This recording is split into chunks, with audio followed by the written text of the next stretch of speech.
Mukarramin wal muhtaramin, segenap para habaib, para alimul ulama, para masyayikh, para asatid, para sesepuh tokoh masyarakat, wabil khusus Habibana Husain bin Ali Baharun, mata'an Allah bituli hayati. Semoga Allah subhanahu wa ta'ala senantiasa menyehatkan beliau, panjangkan yuswa beliau, dimudahkan segala urusan beliau. Al-Habib Lutfi Al-Jufri, Kiai Haji Dedi, Ustadz Syuhada, serta para alimul ulama lainnya, serta jamaah subling anti corona yang dirahmati oleh Allah Subhanahu wa taala. Alhamdulillah, pada pagi hari ini kita semua dapat berkumpul di musola Baitul Muttaqin ini. Kita bersama tadi telah melaksanakan sholat subuh berjamaah, membaca aurat. Semoga Allah Subhanahu wa taala menerima amal ibadah kita, menjadikan keberkahan dunia dan akhirat. Amin ya rabbal alamin. Salawat beserta salam semoga senantiasa tercurah pada junjungan alam Nabi besar Muhammad sallallahu alaihi wasallam. Pada kesempatan kali ini, mari bersama kita melanjutkan kembali daripada pembahasan kitab Risalatul Jami'ah. Namun sebelumnya kita membaca surat Al-Fatihah terlebih dahulu. Kita hadiahkan untuk pengarang kitab Risalatul Jami'ah Al-Habib Ahmad bin Zain bin Ali Al-Habsyi. Ala hadhihi niyah wa likulnatin salihah. Itu Nabi sallallahu alaihi wasallam. Syadillahumul Fatihah. A'udzubillahi minasyaitonir rajim. Bismillahirrahmanirrahim. Alhamdulillahirabbil alamin arrahmanir rahim maliki yaumiddin.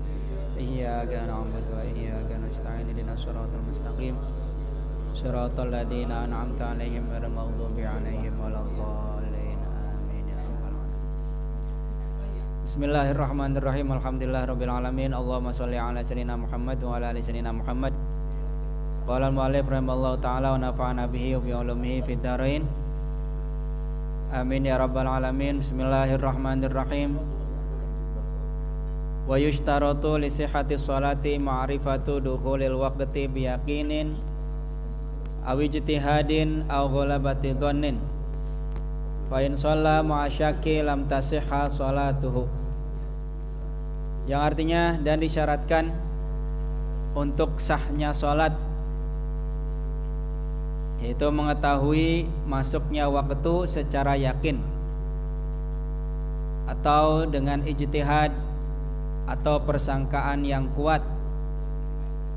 Kemudian jika ia sholat disertai ragu-ragu sudah masuk waktu atau belum, lam tasihha sholathu, maka tidak sah sholatnya. Melanjutkan daripada syarat sahnya sholat,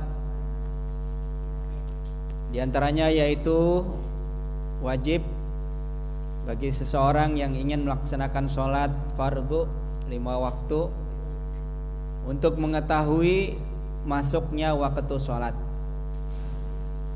Alhamdulillah, pada sekarang ini kita sudah sangat dipermudah dalam mengetahui masuknya waktu sholat. Azan di mana-mana, ya, bisa menggunakan HP dan lain sebagainya.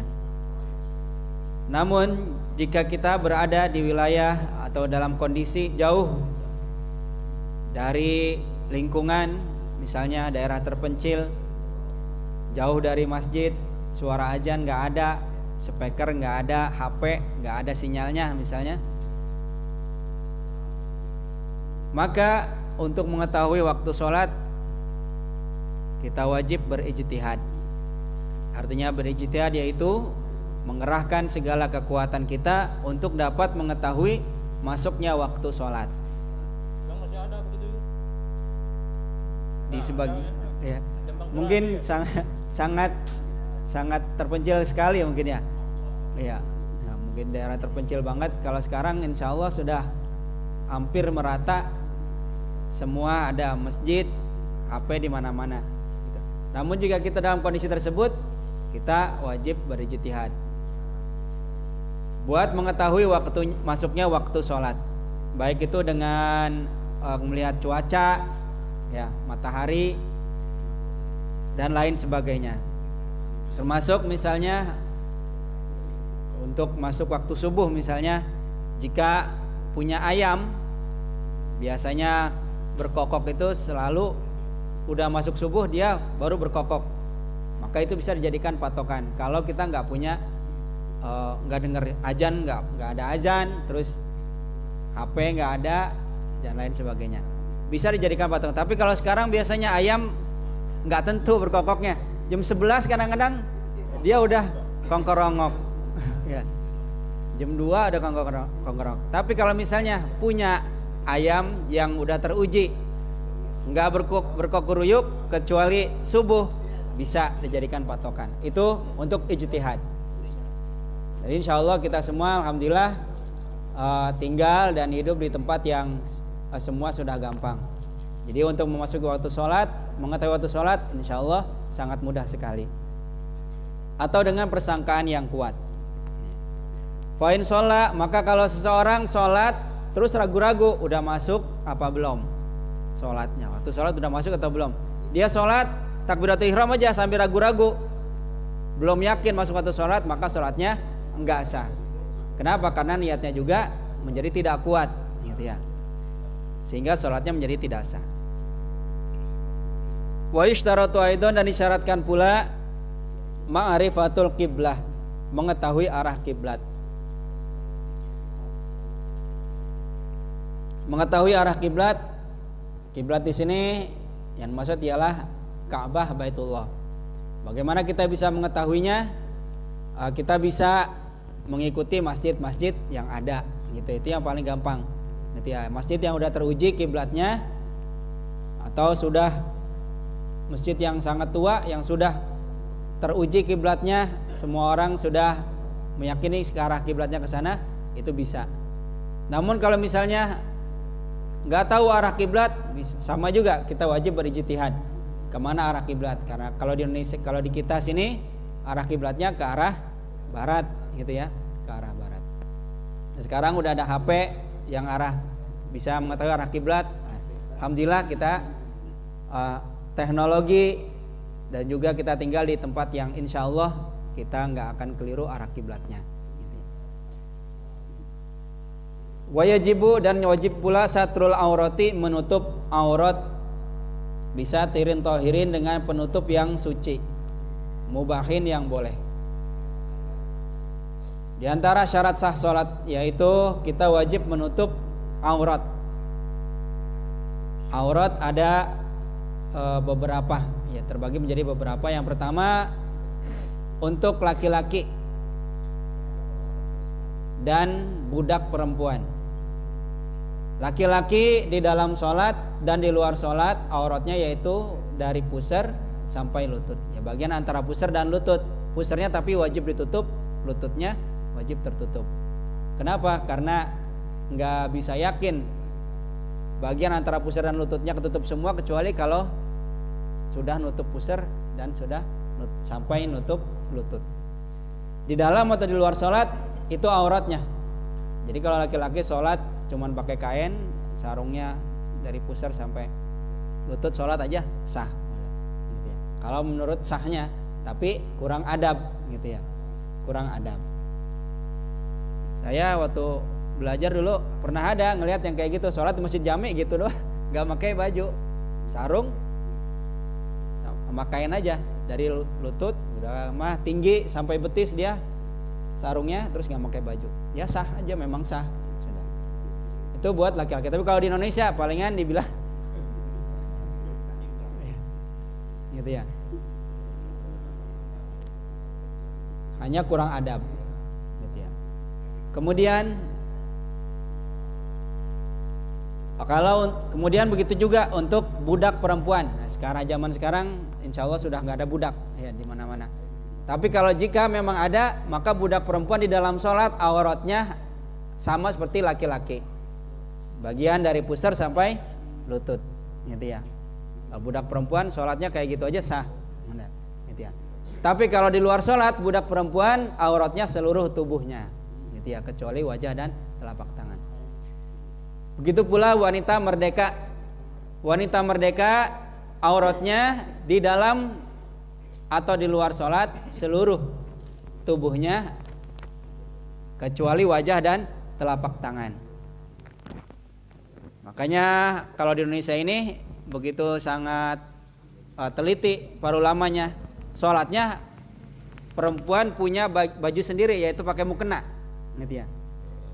Kalau di Timur Tengah nggak ada mukena, mereka pakai gamis saja biasa, gitu ya. Pakai gamis biasa. Di Indonesia sini para ulamanya sudah membuat baju khusus perempuan buat sholat, yaitu pakai mukena. Jadi tertutup hampir semua, kecuali wajah yang nggak tertutup. Kemudian jika nanti perempuan sholat nggak pakai mukena, maka dia wajib menutup seluruh tubuhnya, termasuk kaki dan tangannya, jangan sampai kelihatan tulangnya, gitu ya.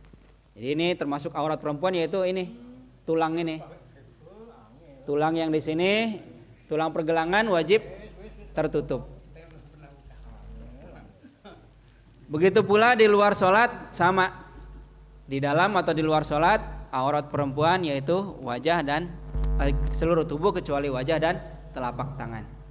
Itu yang dipakai oleh kita, gitu. Namun kalau Imam Nawawi dalam kitab Minhaj itu, wanita di luar sholat itu seluruh badannya, hatta wajah dan telapak tangan. Maka kalau menurut Imam Nawawi maka cadar itu wajib, gitu ya.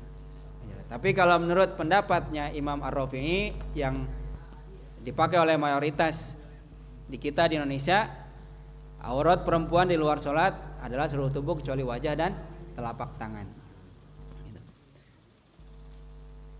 Menutup aurat bisa tirin tohirin dengan penutup yang suci, baju boleh, ataupun menutup yang lain walaupun bukan baju, gitu ya. Jika itu bisa menutup aurat, sudah cukup buat dipakai sholat. Entah itu pakai, mohon maaf, pakai plastik misalnya, saking gak ada bajunya, akhirnya dia pakai plastik, bisa. Yang penting bisa dipakai untuk sholat nyaman, gitu ya. Dan wajib penutup tersebut yang bisa dipakai, gitu ya. Jadi bukan hanya menutup aurat saja. Jadi aurat itu kan anggota tubuh yang wajib ditutup, nggak kelihatan kulitnya, gitu ya. Penutupnya ini wajib, syaratnya yaitu tidak sampai terlihat kulit kita jika kita memakai baju tersebut. Dan juga penutupnya wajib bisa dipakai, gitu ya. Plastik kan bisa dipakai, baju bisa dipakai. Maka kalau seorang cuma nutup auratnya dicat misalnya, kayak manusia silver itu, kan nggak kelihatan kulitnya, nggak pakai baju tapi dicat aja badannya semua, kulitnya nggak kelihatan, ya. Bagaimana? Nggak bisa, nggak boleh, ya. Karena tetap auratnya terlihat, walaupun kulitnya nggak kelihatan. Begitu pula berbeda dengan pakaian, walaupun sangat ketat dan sangat tipis sekali, jika itu bisa menutup warna kulit, maka itu cukup. Walaupun terlihat badannya, lekukan tubuhnya semuanya kelihatan. Misalnya ya, pakai stocking, misalnya stocking seluruh badan, kelihatan kan tuh bentuk tubuhnya semua. Soal kayak gitu sah, gitu ya. Tapi kalau pakai cat atau areng, ya, itu nggak bisa, ya. Karena itu bukan dipakai tapi dipeperin, gitu ya, dicat. Tohirin yang suci, bajunya wajib suci, pakaiannya wajib suci dari segala macam najis. Mubahin yang boleh. Jadi penutupnya itu pertama satir, ya, yang bisa menutup kulit dan bisa dipakai. Kemudian suci dan mubah, boleh dipakai oleh orang tersebut. Karena ada beberapa pakaian yang dilarang dipakai. Bagi laki-laki misalnya dilarang memakai baju sutra, gitu ya. Dilarang memakai baju sutra. Dilarang memakai baju sutra. Kemudian wajibu dan wajib pula raf'un najasati, mengangkat najis. Di antara syarat sah salat juga menghilangkan najis. Minathobi, dari pakaian, wal badan, dan badan, wal makan, dan tempat. Di antara syarat sah salat berikutnya yaitu mengangkat atau menghilangkan najis. Najis terdapat sangat banyak sekali di dunia ini, namun terringkas menjadi 20. gitu ya. Ringkas menjadi 20 diantaranya itu segala macam kotoran gitu ya, kencing, kemudian madhi, wadi, bangkai dan dengan segala macam anggotanya kecuali bangkai ikan dan belalang. Darah kecuali hati dan limpa, ini suci. Kemudian selanjutnya anjing dan babi dan juga segala macam keturunannya ya. Dan terbagi lagi menjadi 3, menjadi najis mughaladhah, mukhaffafah dan mutawasithah. Nah, seorang yang mau melaksanakan sholat dia wajib suci badan, pakaian dan tempatnya dari berbagai macam najis ini. Dan jika ada atau dia terkena pakaian, badan atau tempatnya di antara najis tersebut, dia wajib menghilangkannya terlebih dahulu sesuai dengan tata cara menghilangkannya. Kalau najis mughaladhah berarti hilangkan dulu ya najisnya, kemudian dibasuh 7 kali, salah satu dicampur dengan tanah. Kalau mutawasithah, kalau yang ainiyah, maka wajib yang ainiyah itu yang terlihat najisnya, hilangkan najisnya dulu baru disiram ya sampai hilang bau, rasa dan warnanya. Kalau najisnya cuman hukmiyah itu tahu di situ ada najis tapi udah nggak kelihatan. Misalnya najis pipis udah kering tapi kita tahu tempat tersebut kena pipis, udah jadi hukmiyah, udah nggak kelihatan, baunya nggak ada ya. Bagaimana? Cukup disiram aja gitu ya. Tapi kalau yang ainiyah yang kelihatan bendanya wajib dihilangkan terlebih dahulu bendanya, kemudian baru disucikan. Kalau yang mukhaffafah yaitu najis yang ringan, najis kencingnya bayi laki-laki yang belum balik, bayi laki-laki belum genap 2 tahun, belum makan apa-apa kecuali air susu ibu, cukup dicipratkan saja kalau sudah kering najisnya sampai melebihi batas najisnya. Nah, jika seseorang kemudian ketika sholat kejatuhan najis, maka sholatnya menjadi batal. Atau dia pakai pakaian belum tahu kalau itu ada najisnya, setelah salam baru kelihatan ya ada kotoran cicak misalnya, maka sholatnya menjadi batal dan dia wajib mengulangi kembali sholatnya gitu. Namun ada juga beberapa najis yang dima'fu. Najis yang dima'fu artinya dimaafin. Najis tapi dimaafin, boleh dipakai, boleh dibawa untuk sholat, sholatnya tetap sah. Najisnya dihampura, ma'fu dia. Yaitu seperti apa? Darah yang sedikit dan juga kotoran lalat. Lalat kadang-kadang nemplok di baju kita, atau dia beol gitu ya, kelihatan lah titik hitam ya kan, titik hitam itu gimana? Najis, tetap najis tapi ma'fu, dimaafin. Begitu juga darah yang sedikit gitu. Wajibu dan wajib pula alal qadiri atas orang yang mampu an yusolli al fardhu qaiman untuk sholat fardu secara berdiri. Buat seorang yang mampu untuk berdiri, dia wajib sholat fardu dengan berdiri, dengan tegak ya. Berdiri dengan tegak karena diantara syarat sahnya sholat seorang yang sholat fardu 5 waktu ataupun sholat wajib lainnya. Karena sholat wajib yang pertama 5 waktu, yang kedua sholat nadar. Sholat nadar juga menjadi sholat fardu, maka dia wajib sholatnya berdiri juga gitu ya. Kalau adapun sholat sunat, maka dia boleh sambil duduk, bahkan sambil berbaring walaupun dia sehat gitu ya. Sehat, nah, tapi misalnya dia malas berdiri, akhirnya sholatnya sambil duduk aja, boleh kalau sholat sunat. Tapi kalau sholat fardu buat orang yang sehat, dia wajib berdiri. Apabila tidak mampu, maka boleh sambil duduk. Kalau tidak mampu boleh sambil berbaring, tidak mampu boleh sambil terlentang gitu ya. Kalau ya sambil terlentang. Madama aqluhu, selama akalnya masih ada di dalam jasadnya dan hatinya masih berfungsi, dia tetap wajib sholat bagaimanapun keadaannya, walaupun itu hanya dengan isyarat kedipan mata saja, Atau bahkan kalau matanya pun gak bisa bergerak, tapi hatinya dia masih sadar, dia wajib sholat dengan hatinya, gitu ya. Wajib sholat dengan hatinya. Nah itu beberapa syarat sah sholat yang wajib kita penuhi sebelum kita melakukan sholat. Ya. Saya ulangi kembali, yang pertama yaitu kita wajib mengetahui masuknya waktu sholat terlebih dahulu secara yakin, kemudian menutup aurat kita, mengangkat segala macam najis dan hadas juga. Apabila kita ada hadas, baik kecil ataupun besar, wajib kita hilangkan terlebih dahulu, kita angkat terlebih dahulu dengan berwudu ataupun dengan mandi besar. Dan juga buat orang yang sholat fardu, dia wajib sholat dengan berdiri. Furudus sholati, rukun-rukun sholat. An-niyatu, niat. Alhamdulillah kita semua sudah melaksanakan sholat 5 waktu.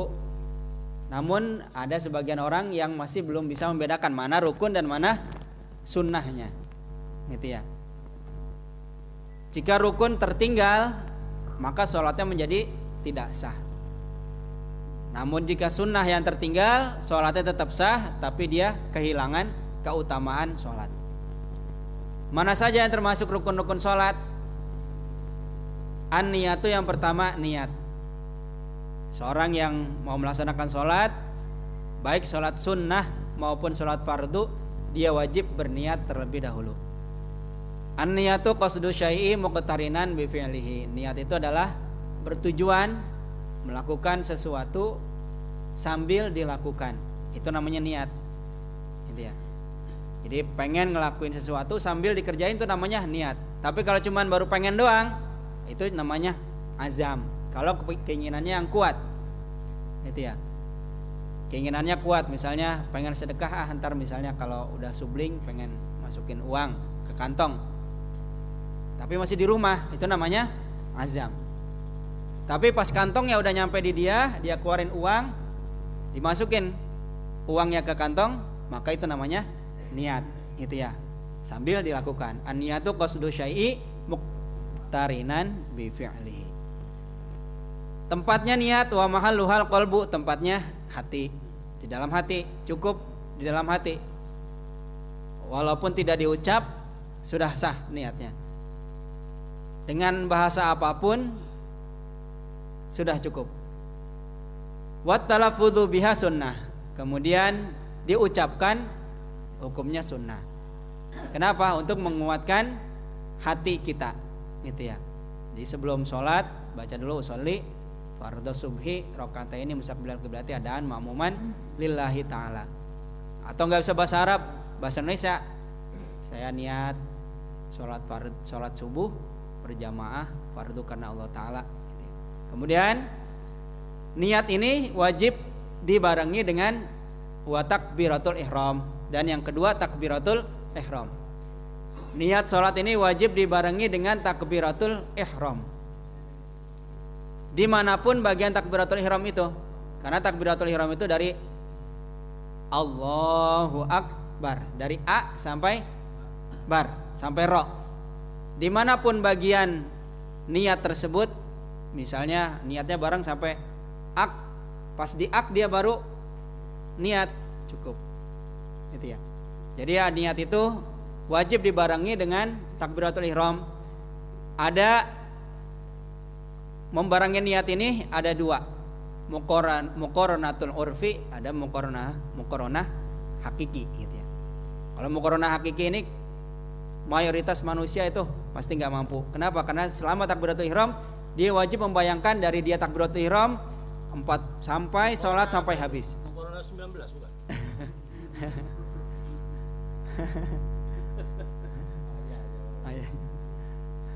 Muqaranah hakiki itu membarengkan niat dengan takbiratul ihram. Jadi semua gerakan sholat dibarengin itu ketika takbiratul ihram. Itu kebanyakan manusia sulit. Tapi ada muqaranatul urfi. Muqaranatul urfi itu membarengkan yang udah biasalah, udah cukup gitu ya. Jadi dimanapun kita posisi niatnya dari A sampai Ro itu udah cukup, gitu ya. Wa takbiratul ihram, yang kedua takbiratul ihram, yaitu dengan mengucap takbiratul ihram. Ini wajib diucapkan. Ya. Jadi jangan sampai ketika sholat cuma ngebetem doang. Ada yang kayak gitu. Pas datang langsung nggak ngucap apa-apa, maka sholatnya menjadi tidak sah. Jadi takbiratul ihram ini adalah rukun qauli, wajib diucapkan, minimal terdengar oleh sendiri. Wa qiraatul Fatihah, yang berikutnya, rukun berikutnya ialah membaca suratul Fatihah bil basmalati, dengan basmalah. Wa tasdidatil arba'a asyrata, dan juga membaca tasdidnya yang 14. Wa ikhrajud dhodi minadh dhoi, dan mengeluarkan huruf dhod dari dho. Gitu ya. Wa laisa fil Fatihati dhaun, dan tidak ada dalam suratul Fatihah itu huruf dho. Gitu ya. Rukun yang berikutnya, wajib seseorang yang sholat membaca suratul Fatihah, diucapkan sampai terdengar minimal oleh sendiri. Bacanya dengan membaca bismillah. Kenapa? Karena bismillah itu termasuk ayatun minha, satu ayat daripada suratul Fatihah. Allah Subhanahu wa taala berfirman, a'udzubillahi minasyaitonir rajim, wa laqad atainaka sab'an minal mathani wal qur'anal azim. Sungguh aku telah mengaruniai kepada engkau wahai Muhammad 7 ayat yang dibaca berulang-ulang, yaitu suratul Fatihah. Berulang-ulang setiap hari sampai yaumul qiyamah akan dibaca terus. Gitu ya. Wal Qur'anal azim, dan Al-Qur'an yang agung. Membaca Fatihah dengan basmalah. Ya, dari bismillahirrahmanirrahim, alhamdulillahirabbil alamin, arrahmanirrahim, maliki yaumiddin, iyyaka na'budu wa iyyaka nasta'in, ihdinas siratal mustaqim, siratal ladzina an'amta 'alaihim ghairil maghdubi 'alaihim waladdallin. Amin. Kemudian jangan lupa juga tasdid yang 14-nya wajib dibaca. Dalam suratul Fatihah ada 14 tasdid yang wajib dibaca. Mana aja itu? Bismillah, di dalam lafaz Allah ada tasdidnya. Ar-Rahmani Ar-Rahimi. Gitu ya.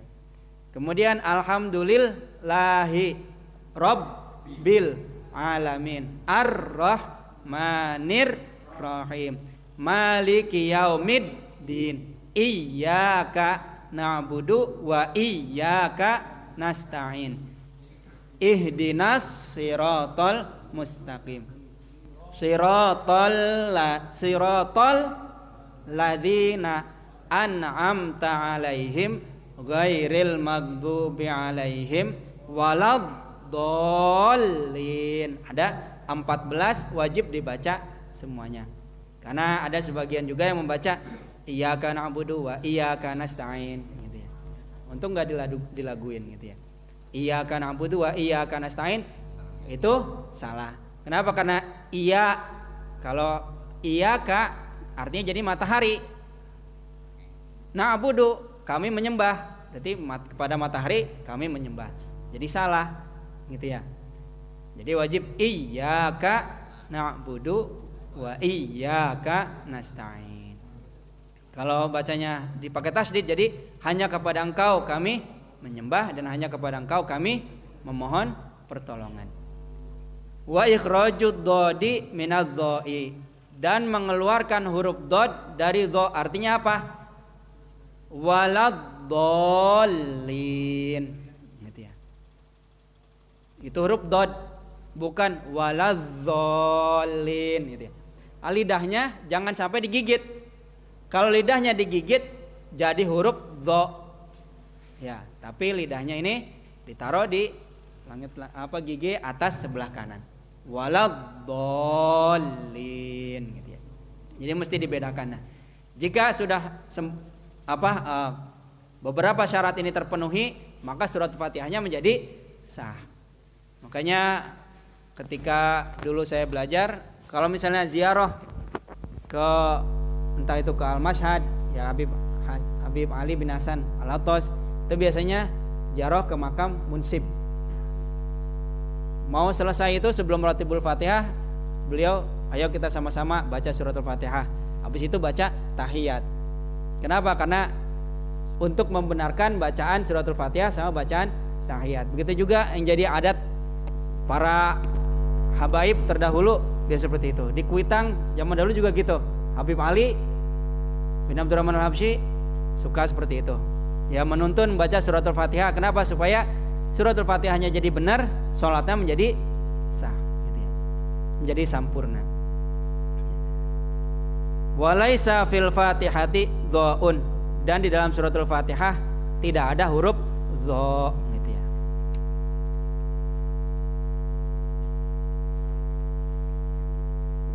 Di sini sebutin Bismillahirrahmanirrahim.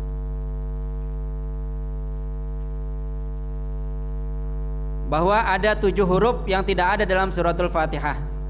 Kama qila, sebagaimana dikatakan ada 7 huruf yang enggak ada dalam suratul Fatihah. Ya, di sini sebutin yang pertama sa. Huruf sa. Kenapa? Karena huruf sa itu memberi isyarat kepada as-subur, gitu ya. Apa itu artinya subur? Artinya penghancuran dari Allah Ta'ala, gitu ya. Makanya dalam suratul Fatihah enggak ada huruf sa. Ihlakullahi al-kafir. Allah Subhanahu wa taala menghancurkan orang kafir, sedangkan orang yang baca suratul Fatihah pasti orang muslim. Gitu ya. Yang meyakini suratul Fatihah pasti orang muslim. Wal jim, dalam suratul Fatihah enggak ada huruf jim. Artinya apa? Jahannam. Isyarat kepada neraka Jahannam. Yang baca suratul Fatihah diselamatkan dari Jahannam. Kemudian huruf kha. Huruf kha mengisyarat kepada al-khosarah, kerugian. Orang yang baca suratul Fatihah enggak akan rugi. Wazai, yang kemudian huruf zai. Dalam suratul Fatihah enggak ada huruf zai, isyarat kepada az-zaqum, buah di neraka yang penuh dengan duri. Kemudian huruf shin, dalam suratul Fatihah enggak ada huruf shin, artinya asyaukah, duri. Kemudian huruf dha, dalam suratul Fatihah enggak ada huruf dha yang menunjukkan kepada adz-dzalamah, kegelapan. Dan juga huruf fa, dalam suratul Fatihah tidak ada huruf fa menunjukkan kepada al-fadihah. Fadihah itu berantakan, gitu ya. Kemudian al-afai yaitu ular, gitu ya. Wayal hayat alatnya. Adanallahu ta'ala minha min dalik. Gitu ya. Wallahu alam bisawab. Semoga sekelumit ada berkah dan manfaatnya buat kita semua. Walaupun minkum. Wassalamualaikum warahmatullahi wabarakatuh. Waalaikumsalam warahmatullahi